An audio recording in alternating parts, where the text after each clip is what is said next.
අයිබෝන් ඔයාලා එකතු වෙන්නේ මගේ කෙමිස්ට්‍රි YouTube channel එකේ තුන්වෙනි වීඩියෝ එකත් එක්ක. අද අපි කතා කරන්නේ මුලින්ම විකිරණශීලීතාවය සම්බන්ධව. විකිරණශීලීතාවය 1896 දී හෙන්රි බෙකරල් විසින් සොයාගත්තා කියලා තමයි අපි ඉගෙන ගන්නේ. මේ විකිරණශීලීතාවය කියලා කියන්නේ ස්වාභාවික අස්ථායි නෂ්ටි මගින් ඇල්ෆා, බීටා, ගැමා වගේ විකිරණ පිට කිරීමේ ක්‍රියාවලිය. ඇත්තටම මේ ඇල්ෆා කිරණ කියලා කියන්නේ හීලියම් ධන 2 නෂ්ටි. දැන් හීලියම් කියන එක්කෙනාගේ පරමාණුක ක්‍රමාංකය 2යි, ස්කන්ධ ක්‍රමාංකය 4යි. මෙයාගේ ධන 2 කියන අවස්ථාව තමයි ඇල්ෆා කිරණ කියලා කියන්නේ. බීටා කිරණ කියලා කියන්නේ ඍණ ආරෝපිත ඉලෙක්ට්‍රෝන. අපි දන්නවා ඉලෙක්ට්‍රෝනයක ආරෝපණය ප්‍රෝටෝනයක ආරෝපණයට සමාන වෙනවා, ලකුණින් ප්‍රතිවිරුද්ධ වෙනවා. ඉලෙක්ට්‍රෝනයේ ස්කන්ධය ගත්තොත් ප්‍රෝටෝනයේ ස්කන්ධයට වඩා ගොඩක්ම අඩුයි. ප්‍රෝටෝනයේ ස්කන්ධයෙන් 1837න් එකක් වගේ තමයි ඉලෙක්ට්‍රෝනයේ ස්කන්ධය. මේ ගැමා කිරණ කියලා කියන්නේ ආරෝපණයක් නැති, ස්කන්ධයක් නැති කිරණ. ආරෝපණයක් නැති, ස්කන්ධයක් නැති විකිරණ වලට කියනවා විද්‍යුත් චුම්බක විකිරණ කියලා. අපි මේ පාඩමේ ඉදිරියේදී විද්‍යුත් චුම්බක විකිරණ ගැන අධ්‍යයනයක් සිදු කරනවා. හොඳයි. දැන් මේ විදිහට ඇල්ෆා, බීටා, ගැමා කිරණ නිකුත් කරන්න පුළුවන් විකිරණශීලී ප්‍රභවයක් ඊයම් කුටීරයක් තුල තියලා මේ ඉස්සරහින් සිහින් සිදුරක් සහිත තහඩු කොටසක් තියලා මේ කිරණ ගමන් කරන ගමන් මාර්ගයේ විද්‍යුත් ක්ෂේත්‍රයක් යෙදුවොත් අපි මේ පැත්තට ධන, මෙහෙට ඍණ කියලා හිතමු. විද්‍යුත් ක්ෂේත්‍රයක් යොදලා ඡායාරූප තහඩුවක් මෙහෙම ඉස්සරහින් තියුවොත් අපිට නිරීක්ෂණය කරන්න පුළුවන් මේ විකිරණශීලී ප්‍රභවයෙන් නිකුත් වන කිරණ වලින් සමහර කිරණ කිසිම බාධාවක් නැතුව මේ ඡායාරූප තහඩුව මත පතිත වෙනවා. මේ එන කිරණ වලින් යම් කොටසක් අපගමනය වෙනවා මේ පැත්තට. තවත් කොටසක් අපගමනය වෙනවා මේ පැත්තට. දැන් අපි ගත්තනේ විකිරණ වලින් ඇල්ෆා විකිරණ, බීටා, ගැමා කියලා. ගැමා කිරණ කියන එකට ආරෝපණයක් නැති හින්දා විද්‍යුත් ක්ෂේත්‍රයේ බලපෑමට ලක් වෙන්නේ නැතුව ඒගොල්ලෝ මෙහෙම ගමන් කරනවා. මේක තමයි ගැමා කිරණ. එතකොට මේ ධන පැත්තට ආකර්ෂණය වෙන්නේ ඍණ ආරෝපිත බීටා කිරණ. ඒ වගේම විද්‍යුත් ක්ෂේත්‍රයේ ඍණ පැත්තට යන්නේ ධන ආරෝපිත ඇල්ෆා කිරණ. දැන් මෙතන පොඩි ප්‍රශ්නයක් තියෙනවා. මේ ගැමා කිරණ මෙහෙම කෙලින්ම ගමන් කරාට බලන්න බීටා කිරණ වැඩි අපගමනයක් දක්වනවා ධන පැත්තට. එච්චර අපගමනයක් දක්වන්නේ නැහැ ඇල්ෆා කිරණ. ටිකක් සුළු අපගමනයක් දක්වන්නේ. මේකට හේතුව අපි බැලුවොත් ඇල්ෆා කිරණ වල ස්කන්ධය වැඩි හින්දා බීටා කිරණ තරම් අපගමනයක් දක්වන්න අමාරුයි. මේක සැහැල්ලු හින්දා වැඩිපුර හැරෙනවා. ඒක තමයි එතන වෙන්නේ. හරි. දැන් ওই විකිරණශීලීතාවය හොයාගත්තේ හෙන්රි බෙකරල් කියලා මම කිව්වනේ. එයාට ගෞරවයක් පිණිස මේ විකිරණශීලීතාවයේ මයින්නෙත් බෙකරල් වලින්. ඇත්තටම විකිරණ තීව්‍රතාවය තමයි බෙකරල් වලින් මනින්නේ. අපි විකිරණශීලී මූලද්‍රව්‍ය කීපයක් ගැන සලකා බැලුවොත් ඔයගොල්ලෝ දැනටම දන්න ඒවා කීපයක් තියෙනවා. අපි පළමු කොටසේ ඉගෙන ගත්ත හයිඩ්‍රජන් කියන එකේනාට සමස්ථානික තියෙනවා. හයිඩ්‍රජන්ගේ තියෙනවා 1 ස්කන්ධ ක්‍රමාංකය 1යි, ස්කන්ධ ක්‍රමාංකය 1යි, පරමාණු ක්‍රමාංකය 1යි. මේක ප්‍රෝටියම් කියන අවස්ථාව. ඊළඟට තව එකක් තියෙනවා මෙයාගේ ස්කන්ධ ක්‍රමාංකය 2ක් වෙනවා, පරමාණු ක්‍රමාංකය 1ක් වෙනවා. මේකට කියනවා ඩියුටීරියම් කියලා. තව එකක් තියෙනවා ස්කන්ධ ක්‍රමාංකය 3යි, පරමාණු ක්‍රමාංකය 1යි. මේකට කියනවා ට්‍රිටියම් කියලා. මෙන්න මේ ට්‍රිටියම් කියන එක විකිරණශීලී. ඊළඟ කාබන්ගේ පරමාණු ක්‍රමාංකය 6යි, ස්කන්ධ ක්‍රමාංකය 12යි අවස්ථාව, පරමාණු ක්‍රමාංකය 6යි, ස්කන්ධ ක්‍රමාංකය 13යි අවස්ථාව, පරමාණු ක්‍රමාංකය 6යි, ස්කන්ධ ක්‍රමාංකය 14යි අවස්ථාව. මෙන්න මෙයාගේ පරමාණු ක්‍රමාංකය 6යි, ස්කන්ධ ක්‍රමාංකය 14යි කියන අවස්ථාව විකිරණශීලී. මීට අමතරව රේඩියම්, පොලෝනියම් ඒ වගේ විකිරණශීලී මූලද්‍රව්‍ය අපිට හම්බ වෙනවා. තව පිළිකා රෝගීන්ගේ පිළිකා සෛල විනාශ කිරීමට විද්‍යාත්මකව පාවිච්චි කරනවා කොබෝල්ට්ගේ 60 කියන එක්කෙනා. මේකත් විකිරණශීලී මූලද්‍රව්‍යයක් විදිහට අපිට හඳුනා ගන්න පුළුවන්. තව විකිරණශීලීතාවයේ පාවිච්චි වෙන අවස්ථාවක් තමයි නාෂ්ටික ශක්තිය විද්‍යුත් ශක්තිය බවට පත් කිරීමේ ක්‍රියාවලිය. ඒවා ගැන එච්චර විස්තර අපිට විශ්වවිද්‍යාලයට අදාළ වෙන්නේ නැහැ. අපි විකිරණශීලීතාවය සම්බන්ධව මේ දැනට ඉගෙන ගන්නපු කරුණු ටික අපිට ප්‍රමාණවත් වෙනවා. හරි. ඊළඟට දැන් අපි දන්නවා පරමාණුවේ ඍණ ආරෝපිත ඉලෙක්ට්‍රෝන සහ ධන ආරෝපිත ප්‍රෝටෝන තියෙනවා කියලානේ. දැන් ඉලෙක්ට්‍රෝන ස්කන්ධය ප්‍රෝටෝන ස්කන්ධයට වඩා අඩුයි කියලාත් දන්නවා. ඉලෙක්ට්‍රෝන ආරෝපණය ප්‍රෝටෝන ආරෝපණය සමානයි ප්‍රතිවිරුද්ධයි කියලාත් දන්නවා. මේවා පරමාණුව තුල තියෙන්නේ කොහොමද කියලා ආකෘති ඉදිරිපත් වුණා. ඒවට අපි කියනවා නාෂ්ටික ආකෘති කියලා. නාෂ්ටික ආකෘති. නාෂ්ටික ආකෘති. තොම්සන් ඉදිරිපත් කරා එක ආකෘතියක්. තොම්සන්. මේ තොම්සන් 1904 දී ඉදිරිපත් කරනවා එක ආකෘතියක්. එයා කියනවා ධන ආරෝපිත ගෝලයක් තුල ඍණ ආරෝපිත ඉලෙක්ට්‍රෝන ගිලී පවතිනවා. එතකොට ඒක උදාසීන වෙනවා. ඔය ධනයකට ඍණ එකක් සෙට් වුණාම උදාසීන වෙනවානේ. මෙයා කියන්නේ ධන ආරෝපිත ගෝලයක් තුල. මේ වගේ ගෝලයක් ගන්නවා ධන ආරෝපිත. මේ ධන ආරෝපිත ගෝලය තුල ඍණ ආරෝපිත ඉලෙක්ට්‍රෝන ගිලී පවතිනවා. මෙන්න මෙහෙම කතාවක් මෙයා කියන්නේ. ඒ හින්දා පරමාණු උදාසීනයි. මේකට කියනවා අපි තොම්සන්ගේ ප්ලම් පුඩින් ආකෘතිය කියලා. තොම්සන්ගේ ප්ලම් පුඩින් ආකෘතිය එහෙම නැත්නම් වෝටර්මිලන් ආකෘතිය කියලා මේකට කියනවා. ඊළඟට 1910 දී රදර්ෆර්ඩ් ඉදිරිපත් කරනවා තවත් නාෂ්ටික ආකෘතියක්.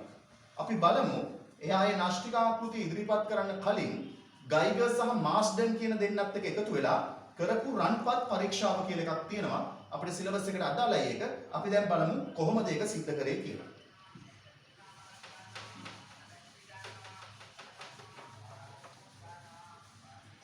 එයා කරේ 1910 වර්ෂයේදී රදර්ෆර්ඩ් ප්‍රමුඛ ගයිගර් සහ මාස්ඩන් විසින් මෙන්න මේ වගේ පරීක්ෂණයක් කරා. මේ වගේ ඊයම් කුටීරයක් තුල ඇල්ෆා අංශු නිකුත් කරන්න පුළුවන් ප්‍රභවයක් තියලා මේක ඉස්සරහින් තිබ්බා තුනී රත්රන් තහඩුවක්. තුනී රන් පත්‍රයක්. මේක තියලා මේක ඉස්සරහින් යන කිරණ විශ්ලේෂණය කරන්න සිංක් සල්ෆයිඩ් ආලේපිත තිරයක්. ඇත්තටම ඉදිරියෙන් පමණක් නෙමෙයි ඕනම තැනකට આવොත් අපිට නිරීක්ෂණය කරන්න පුළුවන් විදිහට මේ සිංක් සල්ෆයිඩ් ආලේපිත තිරයක් මේ සම්පූර්ණ වටේම තියෙනවා. සිංක් සල්ෆයිඩ් වලින් ආලේපිත තිරයක්. දැන් මෙයා නිරීක්ෂණය කරා මේකෙන් නිකුත් වන ඇල්ෆා අංශු වලට මොකද වෙන්නේ කියලා. දැන් ඇල්ෆා අංශුවක් ගිහිල්ලා මේ තිරේ වැදුනොත් පුළිඟු ඇතිවීමක් සිද්ධ වෙනවා. දැන් එතකොට නිරීක්ෂණය වුණා මේ නිකුත් කරන කිරණ වලින් සෑහෙන ප්‍රමාණයක් අධික ප්‍රමාණයක් අධික ප්‍රතිශතයක් 99 ගාණක්ම කිසිම ගැටලුවක් නැතුව මේ රත්රන් පත්‍රය තුලින් ගමන් කරලා මේක මත වදිනවා. ඒ කියන්නේ පුළිඟු ඇති වෙනවා. එතකොට හැබැයි 100%ක්ම නෙමෙයි මේ යන කිරණ වලින් 8000න් එකක් විතර පොඩි අපගමනයක් දක්වනවා. ඒ කියන්නේ මෙහෙම කෙලින්ම යන්නේ නැහැ. මෙහෙම හැරෙනවා. මෙහෙම හැරෙනවා. ඔය කුඩා අපගමනයක් කියන්නේ සාමාන්‍යයෙන් ඔයගොල්ලෝ ක්‍රිකට් මැච් බලලා තියෙනවා නම් අර බැට් කරනකොට ස්ලිප් බෝඩ් එකට කැච් යනවානේ. එජ් වෙනවා කියලා අපි කියන්නේ. අන්න ඒ වගේ වෙන එකක් තමයි මෙතන වෙන්නේ. යන්තම් වැදිලා මෙහෙම යනවා. එහෙම යනවා යන කිරණ වලින් 8000න් එකක් විතර. යන කිරණ වලින් 10000න් එකක් විතර මේ පැත්තට මෙහෙම යනවා. කියන්නේ ලොකු අපගමනයක් දක්වනවා. මෙහෙට එනවා. තවත් මේ යන කිරණ වලින් 20000න් එකක් හෝ ඊට වඩා අඩු ප්‍රතිශතයක් අඩු සම්භාවිතාවයක් ආයි මේ මාර්ගයේම මේ පැත්තට ගමන් කරනවා. එතකොට මේ රදර්ෆර්ඩ් පැහැදිලි කරා මේක මේ රන් පත්‍රය තුල තියෙන ස්කන්ධය ඒකරාශී වෙලා තියෙන්නේ මේ වගේ ඉතා කුඩා ප්‍රදේශයකට. ගොඩාක් තියෙන හිස් අවකාශ. අපි හිතමු මෙහෙම මේ රන් පත්‍රයේ තියෙන එයා ඉදිරිපත් කරේ මෙන්න මේ වගේ නෂ්ටිය තියෙන්නේ. නෂ්ටියේ ස්කන්ධයේ කුඩා ප්‍රදේශයකට ඒකරාශී වෙලා තියෙනවා. ඊළඟට මෙයාගේ බහුතර ප්‍රමාණයක් තියෙන හිස් අවකාශ. එතකොට මේ එන ඇල්ෆා කිරණ මේ හිස් අවකාශ තුලින් කිසිම බාධාවක් නැතුව ගමන් කරනවා. සමහර ඒවා 8000ට එකක් වගේ මේ පැත්තේ යන්තම් ගැටිලා මෙහෙට යනවා. 10000න් එකක් වගේ මේ පැත්තට ආයි එනවා. 20000න් එකක් වගේ ගිය මාර්ගයේම ආයි එනවා. ඒකෙන් එයා පැහැදිලි කරේ පරමාණුවේ වැඩිපුර තියෙන්නේ හිස් අවකාශ මෙයාගේ නෂ්ටියේ ස්කන්ධය කුඩා ප්‍රදේශයකට ඒකරාශී වෙලා තියෙනවා කියන්නේ. ඊට පස්සේ රදර්ෆර්ඩ් ආකෘතියක් ඉදිරිපත් කරනවා බෝර් සමග. මේක බෝර් රදර්ෆර්ඩ් ආකෘතිය කියලා කියනවා. එයා කියනවා පරමාණු වල තියෙන ඉලෙක්ට්‍රෝන සූර්යයා වටා ග්‍රහලෝක ගමන් කරන විදිහට ගමන් කරමින් තියෙනවා. වෘත්තාකාර ඉලිප්සිය මාර්ග. එයා කියනවා දැන් සූර්යයා වටා ග්‍රහලෝක ගමන් කරන විදිහට මේ ඉලෙක්ට්‍රෝන පරමාණුවේ නෂ්ටිය වටා ගමන් කරමින් තියෙනවා. ඒක හැබැයි එයා ඉදිරිපත් කරන මෙන්න මෙහෙම කතාවක්. ධන ආරෝපිතයක් තියෙනවනේ නෂ්ටියේ. අනාරෝපිත ඒවා තියෙන්න පුළුවන් නියුට්‍රෝන, ධන ආරෝපිත ප්‍රෝටෝන තියෙන්න පුළුවන්නේ. එතකොට ශක්ති මට්ටම් වල මෙහෙම ගමන් කරන ඉලෙක්ට්‍රෝන වලට මේ නෂ්ටියේ තියෙන ප්‍රෝටෝන වලින් දක්වනවනේ ආකර්ෂණයක්. ඒ ආකර්ෂණයක් දක්වද්දී ඒ ආකර්ෂණයට නතු වෙන්නේ නැතුව නිශ්චිතවම මේ මාර්ගයේ මෙයාට මෙහෙම ගමන් කරමින් තියෙන්න නම් මෙයාට අධික වේගයක් තියෙන්න ඕනේ. ගැළපිය යුතු වේගයක් තියෙන්න ඕනේ. මේක මම සරල උදාහරණයකින් පැහැදිලි කරන්නම්. ඔයගොල්ලෝ පොඩි කාලේ කානිවල් බලන්න ගිහිල්ලා තියෙනවා නම් මාරක ලිඳ කියන එක දැකලා තියෙනවනේ. ඒකේ බයික් එකක් යනවා ඉතාම අධික වේගෙන්. අපිට පුදුමයි එයා එච්චර වේගෙන් කොහොමද මාරක ලිඳේ පදින්නේ කියලා. නමුත් එයා ඒ වේගය පවත්වා ගත්තේ නැත්නම් වැටෙනවා. පැහැදිලිද? එයා අනිවාර්යයෙන්ම පවත්වා ගත යුතු වේගයක් තියෙනවා. ඒ වේගයට වඩා වේගය අඩු වුණු ගමන් එයාට ඒ වැදිලා ඉන්න බෑ, එයා වැටෙනවා. අන්න ඒ වගේ කතාවක් තමයි මෙතන තියෙන්නේ. මේ ඉලෙක්ට්‍රෝන වලට නෂ්ටියේ තියෙන ප්‍රෝටෝන මගින් දක්වන ආකර්ෂණයේ හින්දා මේගොල්ලෝ මෙහෙ කිට්ටුවට එන්නේ නැතුව නිශ්චිත ගමන් මාර්ගවල තියෙන්න නම් ඒගොල්ලෝ වේගය පවත්වා ගත යුතුයි. හරිද? එතකොට තොම්සන් සහ බෝර් ඉදිරිපත් වෙලා ඔන්න ඔය වගේ ආකෘතියක් පරමාණුවේ පැවැත්ම සම්බන්ධව ඉදිරිපත් කරා. නමුත් ඉන් පස්සේ විවිධ පර්යේෂණ කරලා විවිධ උපකරණ පාවිච්චි කරලා පරමාණුවේ ස්කන්ධය මැන්නහම ඔය ස්කන්ධ වර්ණාවලි ක්ෂය කියලා දෙනවා, අපිට ඒවා අධ්‍යයනය කරන්න නැහැ. ඒ වගේම පාවිච්චි කරලා පරමාණු ස්කන්ධය මැන්නහම පරමාණු ස්කන්ධය ප්‍රෝටෝනයි ඉලෙක්ට්‍රෝනයි වල එක ස්කන්ධ එකතුවට වඩා ගොඩක් වැඩි. සාමාන්‍යයෙන් පරමාණුවේ තියෙන්නේ ප්‍රෝටෝනයි ඉලෙක්ට්‍රෝනයි විතරක් නම් පරමාණු ස්කන්ධයේ ප්‍රෝටෝන සහ ඉලෙක්ට්‍රෝන වල ස්කන්ධ එකතුවට සමාන වෙන්න ඕනනේ. නමුත් අපි බැලුවහම පරමාණුවේ ස්කන්ධය ප්‍රෝටෝන සහ ඉලෙක්ට්‍රෝන වල ස්කන්ධ එකතුවට වඩා වැඩි. අනේ ඒ අනුව 1932 දී චැඩ්වික් හොයාගන්නවා පරීක්ෂණයක් කරලා නියුට්‍රෝන කියලා තවත් උපපරමාණුක අංශුවක් තියෙනවා කියලා. එයා හරිය ලස්සන පරීක්ෂණයක් කරනවා මෙන්න මෙහෙම. චැඩ්වික් පාවිච්චි කරනවා මේ වගේ ඊයම් තහඩුවක් පාවිච්චි කරනවා. මේකේ ඇල්ෆාංශු නිකුත් කරන්න පුළුවන් ප්‍රභවයක් තියෙනවා. ඇල්ෆාංශු මොන ආරෝපිතද ළමයි? ඔයගොල්ලෝ දන්නවා ඇල්ෆාංශු කියලා කියන්නේ ධන දෙකක ආරෝපණයක් තියෙන හීලියම් නෂ්ටි කියලා මම කිව්වා. මෙයා මේ ඇල්ෆාංශු නිකුත් වෙන ප්‍රභවයේ ඉදිරියෙන් තියෙනවා ආරෝපිත අංශු ගණකයක්. ආරෝපිත අංශු ගණකයක්. ඒ කියන්නේ මෙහෙමයි. මේකේ තියෙනවා මේ වගේ අපි හිතමු පොඩි දැන් අර තරාදියක වගේ පොඩි මෙතන ඊතලයක් කියලා වගේ එකක් කියලා හිතන්න. මෙහෙම තියෙනවා. මෙයාට ඇවිල්ලා ආරෝපණයක් තියෙන අංශුවක් ගැටුනොත් මෙයා මෙහෙට චලනය වෙනවා. ආරෝපණයක් තියෙන අංශුවක් ගැටුම් නැත්තම් මෙහෙම තියෙනවා. ආරෝපණයක් තියෙන අංශුවක් නැත්තම් කිරණයක් ඇවිල්ලා ගැටුනොත් මෙයා මෙහෙම චලනය වෙනවා. එතකොට මේ චැඩ්වික් නිරීක්ෂණය කරා මෙන්න මේ ඇල්ෆා කිරණ නිකුත් කරන්න පුළුවන් ප්‍රභවයේ ඉදිරියෙන් ආරෝපිත අංශු ගණකය තිබ්බහම මේ ආරෝපිත අංශු ගණකයේ කටුව මෙහෙම උත්ක්‍රමණය වෙනවා. හරිනේ? ඇයි මේකෙන් ඇල්ෆා කිරණ එනවනේ. ඒතර ඇල්ෆා කිරණ කියන්නේ මොනවද? හීලියම් වල ධන දෙක තියෙන අවස්ථාවනේ. එතකොට මේකට ආරෝපණයක් තියෙනවනේ. ඒක ගිහිල්ලා මේකේ ගැටුණාම එයා කටුව උත්ක්‍රමණය කරගන්නවා. ඒක හරි. ඊට පස්සේ මෙයා කරා මේ වගේ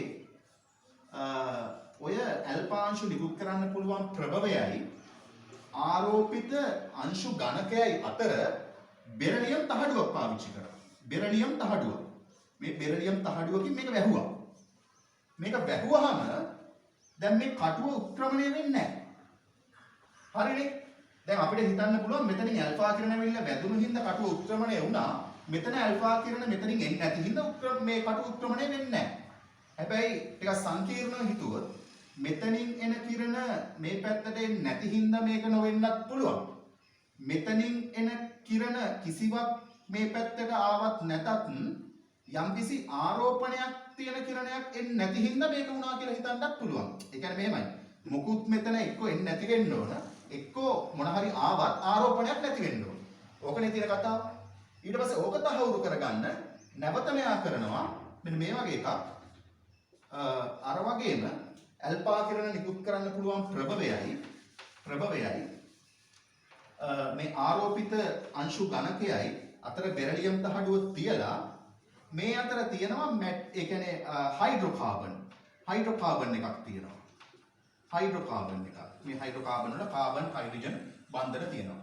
මේ හයිඩ්‍රෝකාබන් එක තියලා නිරීක්ෂණය කරාම එයා නිරීක්ෂණය කරනවා මේ කටුව උත්ක්‍රමණය වෙනවා.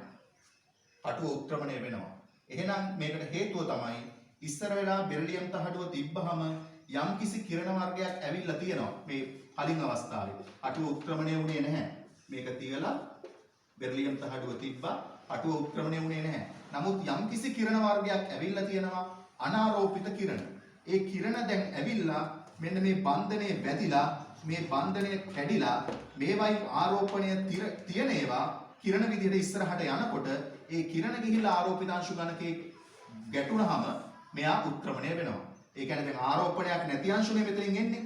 ඒ වැවිලා මේ හයිඩ්‍රෝකාබන් එකේ වදිනවනේ. වැදිලා මේකේ බන්ධන කැඩෙනවනේ. කැඩුනහම ධන ආරෝපිතව පිට වෙනවනේ. ඒක ගිහිල්ලා මේකේ වැදුනහම මේ කටුව උත්ක්‍රමණය වෙනවා. දැන් මෙයා ඊට පස්සේ අනාවරණය කරා මෙන්න මෙතන මේ ආපු අනාරෝපිත අංශු තමයි නියුට්‍රෝන කියන්නේ. ඇත්තටම මෙතන වෙන්නේ ළමයි මෙන්න මේ වගේ ක්‍රියාවලියක් අපි පාවිච්චි කරනනේ බෙරිලියම් තහඩුවක්. ඒතකොට මේ බෙරිලියම් තහඩුවේ ඇවිල්ලා වදිනවා ඇල්ෆා අංශු. දැන් ඇල්ෆා අංශු කියලා කිව්වේ හීලියම් ස්කන්ධ ක්‍රමාංකය 4යි පරමාණු ක්‍රමාංකය 2යි ධන 2. එතකොට බෙරිලියම් කියන එක්කෙනාගේ පරමාණු ක්‍රමාංකය 4යි ස්කන්ධ ක්‍රමාංකය 9යි. මේ බෙරිලියම් වල වැදුනහම ඇල්ෆා අංශු මේකෙන් අලුත් එකක් හට ගන්නවා කාබන් අන්න හට ගන්න අනිත් එක තමයි නියුට්‍රෝනය. එතකොට මෙන්න මේ නියුට්‍රෝනය තමයි ඔය පරීක්ෂණය කරලා හොයාගත්තේ චැඩ්වික්. તો නියුට්‍රෝනය හොයාගත්තේ චැඩ්වික්. දැන් එහෙනම් අපි දන්නවා පරමාණුව තුල උපපරමාණුක අංශු වර්ග කීපයක් තියෙනවා. ප්‍රෝටෝන, ඉලෙක්ට්‍රෝන, නියුට්‍රෝන. එතකොට ඉලෙක්ට්‍රෝනය හොයාගත්තා තොම්සන්, ප්‍රෝටෝනය හොයාගත්තා රදර්ෆර්ඩ්, ඊළඟට දැන් නියුට්‍රෝනය හොයාගත්තා චැඩ්වික්. එතකොට පරමාණුව තුල මේ ප්‍රෝටෝන, ඉලෙක්ට්‍රෝන, නියුට්‍රෝන තියෙන්නේ කොහොමද? ඒවායේ පිහිටීම අනුව සමස්ථානික සම්බන්ධව, පරමාණු ස්කන්ධය සම්බන්ධව, ඊළඟට පරමාණු ස්කන්ධ ඒකකය සම්බන්ධව, මවුලය සම්බන්ධව තියෙන කුඩා අධ්‍යයනයන් අපි මේකේ ඊළඟ කොටසෙන් ආවරණය කරනවා. එතන ඉඳලා අපි මේ ඉගෙන ගන්නපු සම්පූර්ණ කොටස් එකතු කරලා පහුගිය 2000 අවුරුද්දේ ඉඳලා 2020ට වෙනකන් ආපු 2019ට වෙනකන් ආපු MCQ ටිකයි ව්‍යුහගත රචනාවල කොටස් ටිකයි අපිට ආවරණය කරගන්න පුළුවන්.